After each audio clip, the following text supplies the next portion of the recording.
Okay, this is what I like to hear.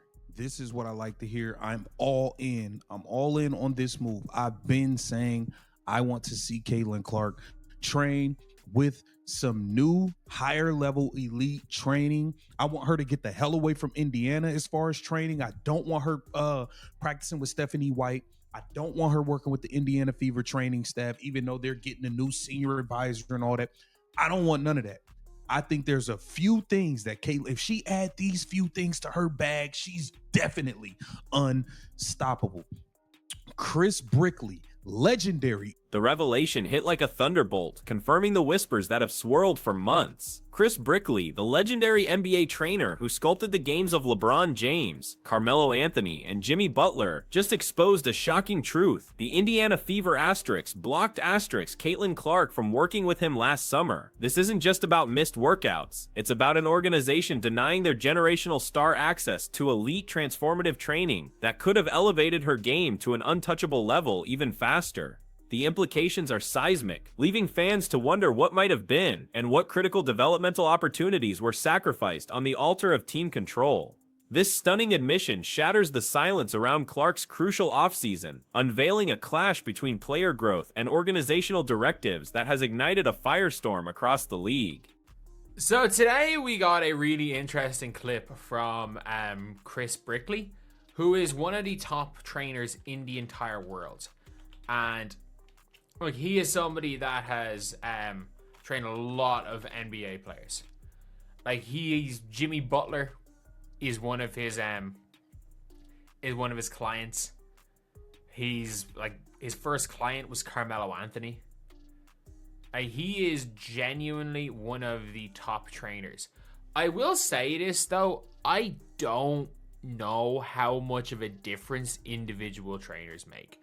They all... Brickley isn't just any trainer. He's a wizard of the hardwood, celebrated for his ability to refine and revolutionize the games of NBA superstars. His client roster reads like an all-star list. Carmelo Anthony during his Hoodie Melo resurgence, the tenacious Jimmy Butler, dynamic Donovan Mitchell, and offensive maestro Trae Young. LeBron James himself has trusted Brickley's expertise to fine-tune his already elite skills. To have such a revered figure, known for adding game-translating tools to any player's arsenal, reach out to work with Caitlin Clark, speaks volumes about her potential and the profound respect she commands across the basketball world. His endorsement alone signals a major shift in what's possible for her career. She's definitely unstoppable.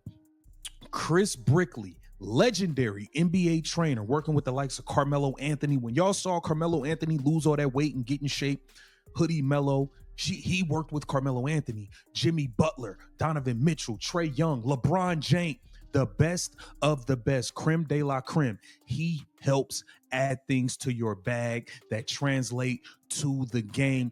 He reached out. He wants to work with Caitlin Clark, and I think she should take full advantage of this and go to New York City and train with Chris Brickley and some of these NBA guys and add some things to her bag. Let's take a look at what he had to say. The initial offer from Brickley was unequivocal. He wanted to collaborate with Caitlin, seeing untapped dimensions in her already transcendent game. He'd admired her for years, even revealing that they had discussed working together in previous summers.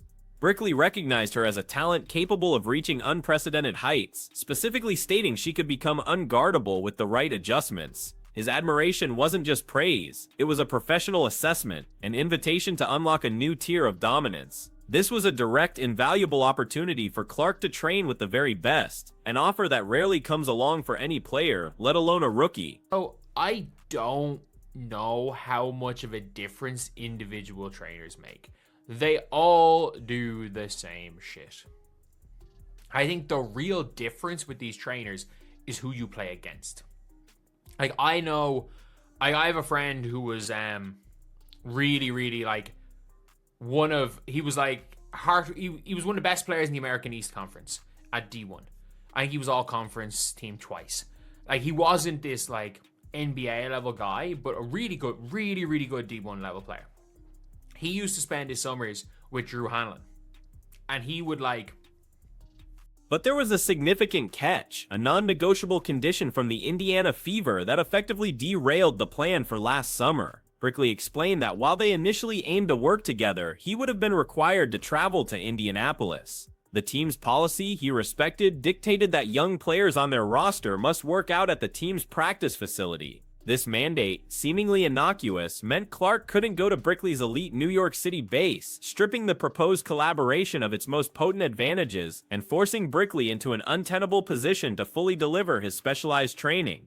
He said he would love to work with her. And I'm telling you, this is one, he's not the only trainer, but this is one of the trainers that could take Caitlin Clark's game to an entire another level from what it is already at. Let's take a listen. Structure of that specific team. Yes. So yeah. You just called it. Sometimes some teams are like, no, they've got you need people. to be with me a year for the first 3 years. This is happening with me and Caitlin Clark. So Caitlin Clark finished her rookie season. We've been talking for a few years, and You work with Caitlin Clark? so we were going to work last summer, but The true impact of this restriction cannot be overstated. By forcing Clark to remain in Indiana, the Fever denied her access to the unparalleled resources and competitive environment Brickley offers at his New York facility. This isn't merely about gym equipment, it's about the entire ecosystem of elite training, including high-level sparring partners, cutting-edge analytics, and specialized coaching staff. The decision meant foregoing a chance to train alongside actual NBA talent, missing out on the unique intensity and skill development that only direct competition with the best can provide. This was a critical developmental roadblock that stunted her growth. But you're working out against these really high-level players, and that's the big difference. This is who you're up against. It's not that these coaches are going to teach you anything different, it's who you're up against. And somebody who's one of the top skills trainers is going to have really good players to match up with and to get better against, whether that be male basketball players. It's a big difference than a Keith Porter. No offense to Keith Porter. But obviously, is there any responses?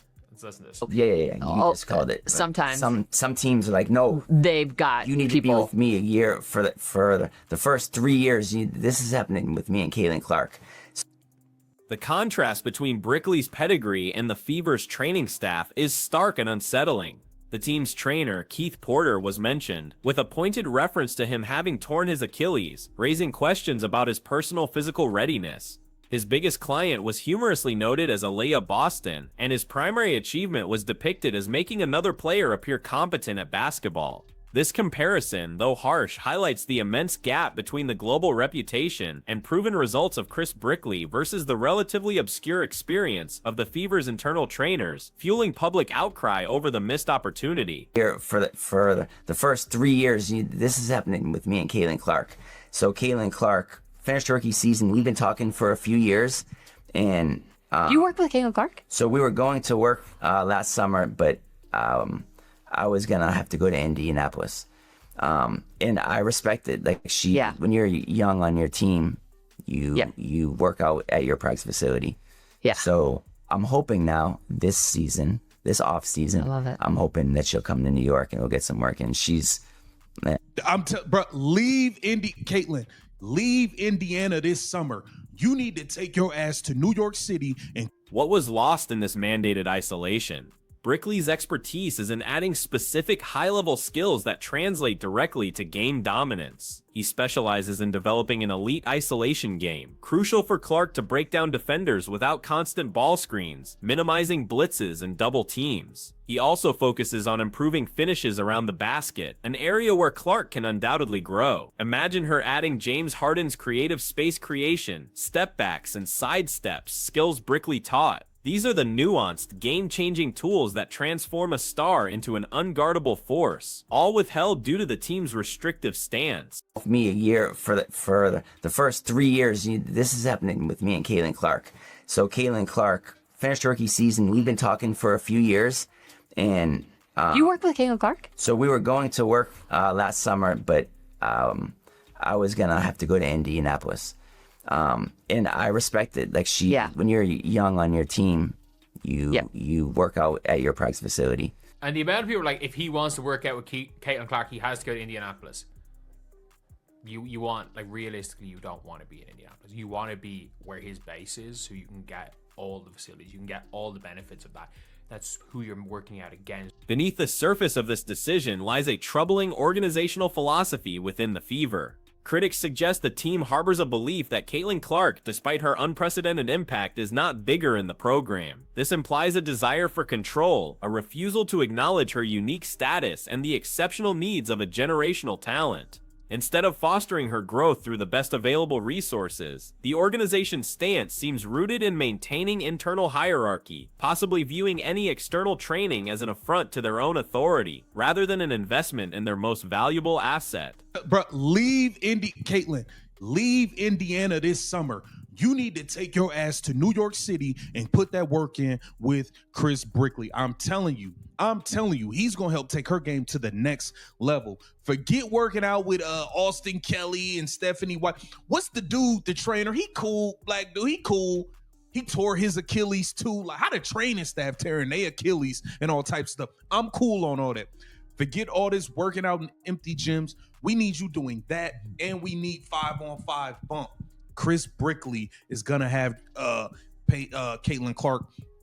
She be in the gym with the best of the best. Indeed, the wisdom of Caitlin's previous offseason approach, seemingly guided by the Fever's internal structure, has faced warranted criticism. While she undoubtedly worked hard, the lack of exposure to diverse elite training methodologies might have limited her development in crucial areas. The focus on shooting threes or basic dribbling, as noted in discussions about other trainers, could have meant she wasn't challenging herself against the highest caliber of defensive schemes or refining the intricate moves needed for WNBA level isolation play. This restricted approach arguably hindered her ability to fully adapt to the league's demands.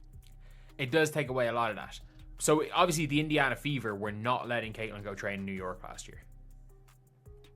Well, the Indiana Fever fucked her up badly last year, so I don't know. All these people think the organization can do no wrong, like. Yeah. So I'm hoping now this season, this off season, I love it. I'm hoping that she'll come to New York and we'll get some work. And she's the reason why the WNBA's become so big. I would love to work with her. Yeah. She's an amazing talent. She changed the game. She has absolutely changed. Yeah. Women's sports. For sure. Just and I love generally competitiveness too. Oh man, I know. So yeah, the Indiana Fever did not let. The real secret sauce of elite trainers like Brickley and Drew Hanlon isn't just their drills, which can be replicated. It's the unparalleled access they provide to high-level competition and sparring partners. As one expert observed, NBA stars like Joel Embiid and Jason Tatum work with these trainers, not just for the coaching, but because they're playing against each other, pushing boundaries. These sessions also include high-level D1 college players serving as training partners, simulating game speed scenarios. It's this continuous intense competition against top-tier talent that truly elevates a player's game, a crucial element Clark was denied. Brickley is gonna have Caitlin Clark. She be in the gym with the best of the best. I'm telling you, the ISO game that she needs to add, those finishes around the basket that she needs to add, this is where it's at. Get out of Indiana, go to New York, and put in that work with Chris Brickley. She's the reason why the WNBA's ability. Yeah. So I'm hoping now this season, this off season, I love it. I'm hoping that she'll come to New York and we'll get some work. And she's the reason why the WNBA's become so big. I would love to work with her. Yeah. She's an amazing talent. She changed the game. She has absolutely changed. Yeah. Women's sports. Bringing a world-class trainer like Chris Brickley to Indianapolis, rather than Clark going to his New York base, fundamentally undermines his effectiveness. Brickley's base is not just a gym, it's a hub of NBA talent, specialized equipment, and a network of training partners. Relocating him to a less equipped environment removes many of the benefits, such as spontaneous high-level scrimmages and access to diverse coaching perspectives. It transforms an elite, holistic training experience into a diluted, localized version, taking away a lot of what makes these top trainers truly transformative for players. The difference between somebody with 60 NBA clients, including Carmelo Anthony, versus a person whose biggest client is Alyssa Thomas, and his biggest achievement was making Dejanay Carrington look competent at basketball. Now you should Caitlin see this guy once or twice. You should see him extensively. This guy's client list includes LeBron, KD, Melo, and Embiid, and other similar profiles. To be truthful, I don't know who Caitlin trained with last offseason. Don't think it was Keith, or at least not exclusively, as she shared her offseason program before Keith was hired. But there was some warrant criticism about her offseason approach, trying to get better. Personally, Adding another layer of controversy, some critics controversially tied the Fever's mandated training approach to Caitlyn's physical well-being. Unpopular opinions surfaced, suggesting that if she'd had trained with figures like Conor McCaffrey and the current Fever staff, as some implied happened, it could have contributed to later physical setbacks. One commentator provocatively stated, "And look what happened. She got injured." This highly contentious claim, whether factual or speculative, underscores the intense scrutiny on the Fever's player development choices and the potential consequences of restricting access to optimal preparation. She's the reason why the WNBA has become so big. I would love to work with her. Yeah. She's an amazing talent. She's changed the game. She has absolutely changed. Yeah. Women's sports. For sure. Just and I love generally competitiveness too. Oh man, I know. She's that's the other piece too, that like it's okay for women to be competitive. You know, like and structure of the So he knows the greatness of Caitlin Clark already. And that's what I'm saying. He's going to pull the next level out of her. He knows the greatness she already possesses. He already said it. She changed the game herself. She's already changed the game on her. Imagine the transformative potential for Caitlin Clark if she were allowed to pursue this elite training. Observers are calling for her to embark on her own Wemby training arc, a nod to Victor Wembanyama's focused independent development that rapidly elevated his game. A summer spent with Brickley, immersed in an environment alongside NBA talent, could see her emerge with a dramatically expanded offensive repertoire. This wouldn't just improve her individual game, it would send shockwaves through the league, signaling a new era of dominance, and putting the entire WNBA on notice for what she could become. This is a better offseason approach, trying to get better. Personally, I don't think it was a bad idea, maybe the execution. I think it's a bad idea as a team to try... I think it's a really bad idea as a team to try demand a player stay and do certain things in their growth when they've got to the point where they've gotten to without you. I think there is fault in that. You'll be working with an elite trainer who has had top past players. Maybe the Fever will say no. This would be fire. So he's insinuating the team did not want Caitlin to train away from their facilities. That's correct, and it's so stupid. Well, yeah, she kind of fucked it.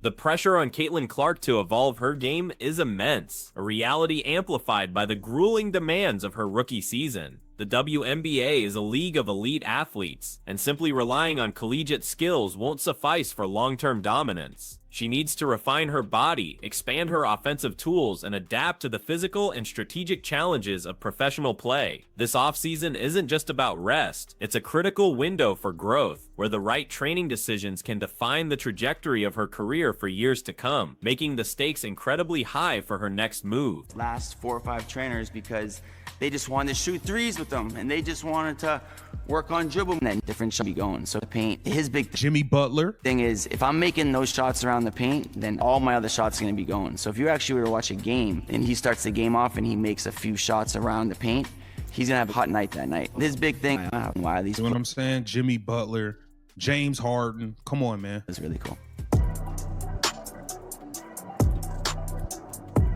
With James, we actually have had a relationship for like 6 years. Started working a little bit. Following summer, we worked a little bit more. Once he got to Brooklyn, we were working out every single night. And then he gets to Philly, we continue. Now a glimmer of hope emerges for this crucial offseason. Chris Brickley has voiced his renewed optimism, explicitly stating, "I'm hoping now this offseason, I'm hoping that she'll come to New York and we'll get some work." This isn't just a casual remark, it's an open invitation, a clear signal that the opportunity still stands. This statement carries significant weight, implying that the restrictions from last year might be lifted, or that Caitlin herself now possesses the agency to make her own independent training decisions, potentially bypassing previous organizational mandates. Bigger than the program.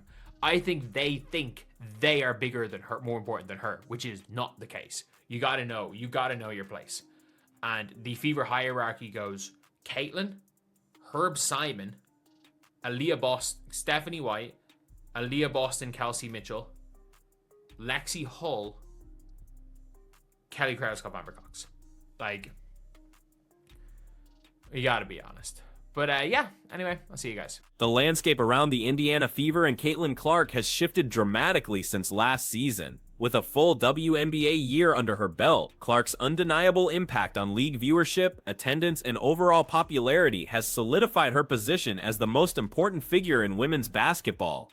This newfound leverage and undeniable value could empower her to push back against organizational control regarding her personal development. The power dynamic has undeniably moved in her favor, potentially allowing her to make choices that prioritize her long-term growth over strict adherence to team facility mandates. If Caitlin Clark does choose to train with Chris Brickley in New York City this offseason, it won't just be a training decision, it will be a powerful statement, an action that speaks louder than any words. This move would represent her breaking the silence of last year's organizational block, asserting her autonomy and commitment to maximizing her potential. It would signal a new era of player empowerment, a refusal to be confined by limiting mandates, and a clear intent to leave no stone unturned in her quest for basketball greatness. Her choice will define her independent vision for her future. The saga of Caitlin Clark's off-season training transcends individual workouts. It exposes a fundamental tension between player agency and organizational control in professional sports. For a generational talent, the freedom to seek the absolute best resources for growth should be paramount, not a battle fought against one's own team. As Clark stands at the precipice of her second WNBA season, her decision this offseason will not only shape her personal trajectory, but also send a resounding message throughout the league about player empowerment, the value of elite development, and the future of how star athletes forge their paths to legendary status.